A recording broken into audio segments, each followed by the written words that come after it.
All right, thank you for tuning in to Chomping at the Bit podcast. This is episode 5. On this episode, we're going to cover the Eastern Conference Finals, give you a preview of what I think will happen. We have a matchup between the Boston Celtics and the Miami Heat. This is the first year in quite a while, I believe in over 10 years, that the 1 or 2 seed haven't made a conference finals. Both of these teams are actually more similar than you probably would think. They both play, good defense. They can shoot from the perimeter, and they're well coached. So looking at this series, I think the X factor for each team, for the Celtics, I think it's Kemba Walker. He struggled against the Raptors in the semifinals. But I think, with Miami, they won't do as many, box and one as Toronto did, where after like the second game or something, it seemed like Toronto was solely focused on Kemba Walker a lot of the time. So I think with Miami, he will have more of an opportunity to go one-on-one, get to his spots in the mid-range where he can either pull up and score or, kick it out to, somebody spotted in the corner or cut into the rim. For the Heat, I think their X factor, it's easy to go with Jimmy Butler since he is the leader.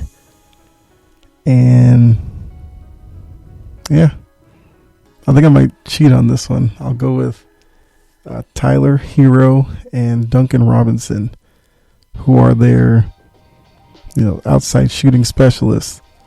And if they can get into a rhythm and knock down some timely threes, I could see them leading the Heat to the finals, because the Celtics are one of the best teams at defending the three, and Hero and Robinson do take a lot of threes. So that's going to be a dynamic that you'll have to watch. So with that, I guess the matchup to watch in this series will be Jimmy Butler and Marcus Smart. I'm sure Butler and Smart won't necessarily only cover each other, because I could see Jaylen Brown on Butler, maybe even Tatum sometimes on Butler, and I could see Smart go from Butler to Hero or Dragic. But I think for the most part, you'll see the two of them, Smart and Butler, cover each other. And they're the defensive leaders for their team. They're both scrappy. It's kind of the dirty work on the court. They'll stick their nose in there. They'll get rebounds. They'll get steals. And they will hit timely shots in this series. And I feel like looking at the two of them, since they are so, fired up all the time, I could definitely see a couple of moments in this series where the two of them will probably jaw at each other, may get some technicals, and it'll be which one of them can come back and move on from that. Like, who can then calm themselves back down, because they have to know that they're both important to their team's success in this series. So now, I guess kind of like the under the radar player I'm looking at for each team, I'm going to go with a bench player who I think will have probably a bigger impact than you're thinking of in this series. For the Celtics, I'm looking at Grant Williams. I actually think Grant Williams might get some backup center minutes when Tice has to leave the floor. So he can cover Adebayo, or if he has to switch out onto a Jimmy Butler, I think Grant Williams can handle that matchup. And then for Miami, I actually think their bench player would be Andre Iguodala. And his impact may not even come on the floor in terms of points or rebounds or anything. Don't get me wrong. Iguodala will hit the corner three if you leave him wide open. Or if you're not paying attention, he'll get a dunk on you or something. But I think with this team being so inexperienced, I think they're going to be looking to him to provide that veteran leadership in the locker room, on the bench, to, keep emotions in check and to make sure that, the Heat stay focused out on the floor. So now I guess on another point with Iguodala, the bench aspect will be key as well, because as young as the Celtics team is, they've actually been to the conference finals a couple of times, so they know what's at stake, and they know kind of the monumentous moments that come within a conference finals, where a simple dive on the floor for a loose ball or taking a charge can drastically change a series.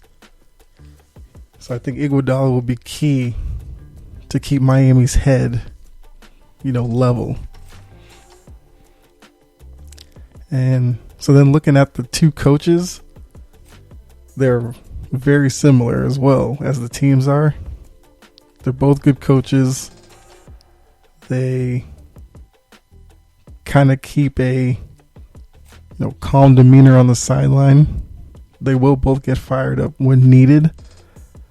They're both good play callers. They seem to have a good finger on the pulse of their team. So for me, it's what would a series win do for each of them? Brad Stevens has been touted as a good young coach. I mean, he's been with the Celtics for, I would say 7 years now, but he's seen as the next generation of coaches to kind of be in the running for the best coach in the NBA. And I think a berth in the finals would do wonders for Stevens' profile, as he's been, like I said, to the conference finals a couple of times. Hasn't gotten over the hump yet. He's still trying to get over the second Kyrie Irving year, which was disastrous from the beginning. I think some people were questioning whether he is the type of coach that can, take a team to the finals when there's expectations there. So this will be a good opportunity for him to show that, he can manage superstars, because he has Brown and Tatum, which are, on the come up in terms of superstar conversations. You have Kemba Walker, who's, a big name in the NBA. You have Gordon Hayward, so you have some personalities there. Spoelstra, I think a berth in the finals would do a lot for him as well. He has some rings already, but I don't know if he gets as much credit as he should, because he got a couple of rings with LeBron. Then he had a ring with D Wade and Shaq. That was him. So in those LeBron years, he was kind of seen as just like an assistant to LeBron being the actual coach in the team. Even though, Pat Riley has kept Spoelstra there in Miami for a while now. And Riley, I don't think would give up Spoelstra for anything right now. So they're both, like I said, good coaches. A berth in the finals would do a lot for them for their profile to be, not necessarily the best coach in the league. I feel like that's still Popovich down in San Antonio. And there's a couple others out there who are in the top 5. But I think Stevens and Spoelstra, whichever team wins this, can make an argument for being a top 5 coach in the NBA today. So now, so question that I have is, because I feel like Jimmy Butler is an interesting guy in terms of, like, where do you rank him in the NBA today? So if Jimmy Butler were to lead the Heat to the finals, where does he fall in the hierarchy? I guess depending on where you have him now, you would think he'd have to move up a little bit. And then, of course, if he were to lead a Heat to a title, he'd have to, vault even more. So I think for me, if Butler gets the Heat to the finals, I think at that point, he's top 25 for sure. If he can get them to the finals and win it, I don't know if he would jump top 15. I think that'd be way too high. But I would probably still keep him in that 20 to 25 range. But if you wanted to argue that he's in the 15 to 20 range, I think that's a conversation that can be had. And I think that's only because if you look at Philadelphia, he went to Philly. They were, that Kawhi Leonard shot away from advancing. And who knows if they might have been the team to take advantage of Golden State when, KD got hurt, Clay got hurt, and won a title there. You never know. And then now he's been in Miami. They've turned into a top, 4 team in the East. I mean, now you can say top 2 as they're in the conference finals. And depending on, what happens with how Milwaukee comes back next year, or Toronto, or Indiana. Can Philly put it together? I mean, you have Brooklyn, where you have KD and Kyrie both coming back next year. The Heat can probably string together a little run here of like 3-4 years where they're constantly in the conference final conversation. So I think right now, as it stands before these conference finals start, I think for me, Butler's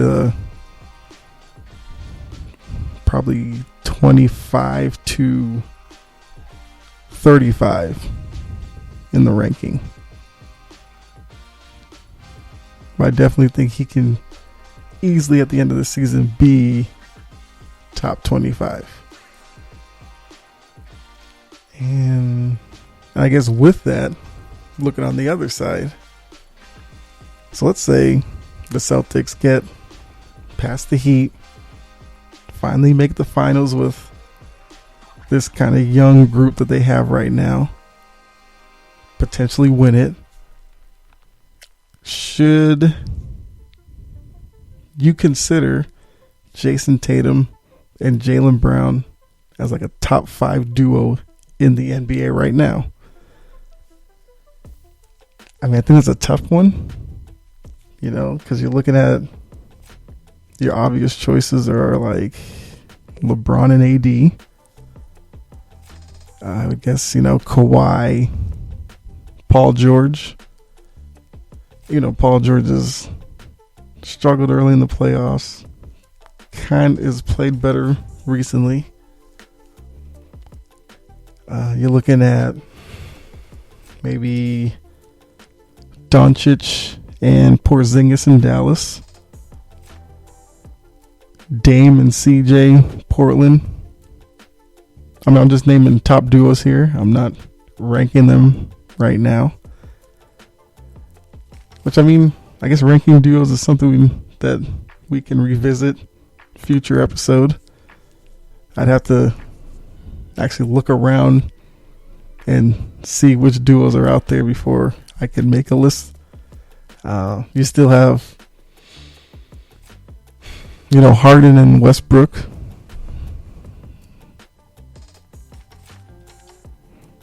Trying to see. Embiid, Simmons. I mean, I would definitely take Tatum and Brown over Embiid and Simmons. You can make that known right now. But if you look around, there are some duos out there in the NBA now that you can definitely fill a top 5 with and get no argument from me. But I kind of think if they get past the Heat, you'd have to look at Tatum and Brown as top 5. Because I believe this would be their second trip. Well, it's their second trip to the conference finals right now. You have Tatum 22, Brown 23. You've seen the growth in each of their games, where Tatum, when he first came in, he had an offensive game. He's a great, ISO one-on-one player. He can shoot the three. I think defense, he was kind of an average defensive player when he first came in. But now that you look at him, his assists are slowly going up. So that means he's doing more playmaking. Defensively, he's playing much better defense now, where you can put him on a guy who's, a top weapon on the other team and not feel like he'll get undressed. You can actually leave him out there on an island against a guy and be confident that he can hold his own and force a tough shot. I mean, Jaylen Brown's probably had the biggest growth of any player in the league. He went from, being drafted in the top 5 by the Celtics, and a lot of people thinking it was a bad pick because he was seen as a guy who was just a slasher who may never develop a jump shot, has the potential to be a decent defender, but is that top 5 pick worthy? But as you can see now, you can see the work he's put in his game. He's become a way better ball handler than when he was a rookie. I mean, when he first came in, there were a lot of times you'd give him the ball in the wing. He would try to make a drive. He'd lose the ball either off his leg or somebody would strip him. But now, I mean, he has a pretty good dribble package where he can get around players. He's always been able to finish around the rim. He can still do that. But that jump shot that a lot of people thought he couldn't develop when he was in college, he's done way better than a lot of them could have seen, where he's a confident three-point shooter. He shoots, I believe he shot mid to high 30% this year from behind the arc. He shoots, I believe, around 80% from the free throw line. He can pull up from the mid-range. He can post up, give you a post move and get a shot. I mean, he, like Tatum, plays great defense out in the perimeter. You can put them on the other team's scorer and feel confident leaving them out there on the guy. They also are both versatile on defense, where in today's NBA, where it's a lot of pick and roll to create mismatches between like bigger men and guards. Both of them can switch out and play, quick forward or stay in front of a point guard. And in some cases, depending on who the big man is, they can take a big man and guard him in the paint and at least give them some type of resistance. We saw that in the Toronto series where Siakam tried backing down Jaylen Brown around the hoop, but Brown stood his ground and forced tough shot after tough shot.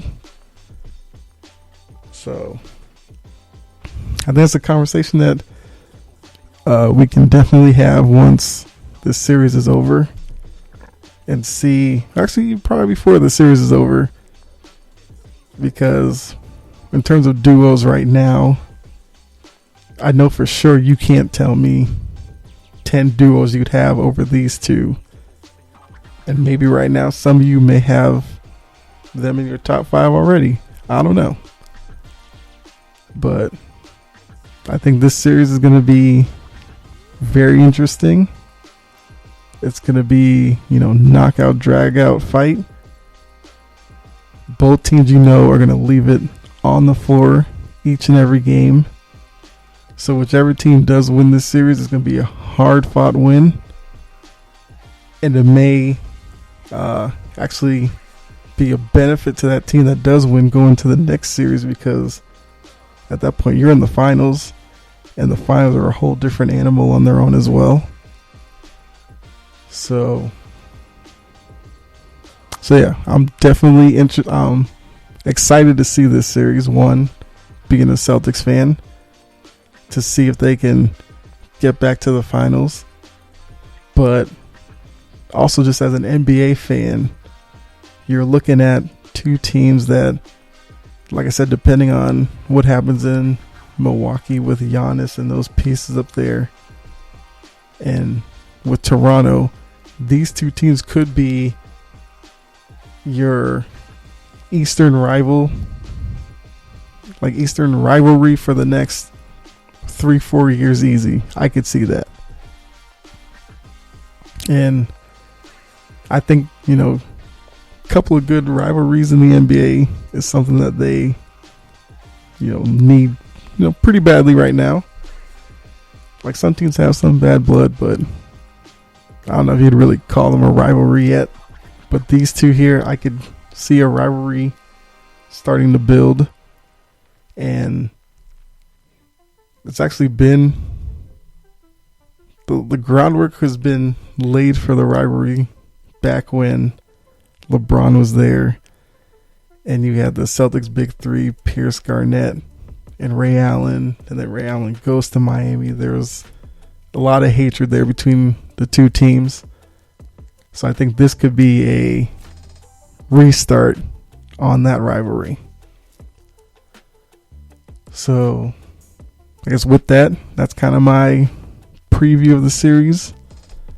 So, where you're listening to this, you could put who you think is going to win down in the comment section. Any of the topics I touched on, like who you think your X factor is, which matchup are you looking forward to? I gave you Smart versus Butler. There's other matchups to look at. You have Adebayo versus Tice, which would be interesting to watch down low. But all things considered, I mean, you may think this is a homer pick, but I will pick, give me the Celtics in 6. Yeah. I actually feel pretty confident about that. But yeah, so with that, I think it's a good place to end our Eastern Conference talk on that. But coming up in, I would say, probably the next episode, by that point, the Western Conference Finals will be set, as we have Game 7 between the Clippers and Nuggets which has been a crazy series all on its own. Touch on that in the Western Conference Finals preview. And then we'll dive into that series between the Lakers and the winner of Clippers Nuggets. The same way broke down the Eastern Conference Finals. We're going to do that for the Western Conference as well. And yeah, I'll give you a prediction on that series as well, which then will lead to my NBA Finals prediction. But also another episode coming down the line, I will touch back on my picks for week 1 in the NFL. The 5 picks I gave you. We'll see how well I did with those. We'll also get ready for week 2 as well. And yeah, but like I said, this has been Chompin' the Bit podcast. Please like, subscribe, follow, drop a comment. You know how it is. And I hope you enjoyed it. I know I did.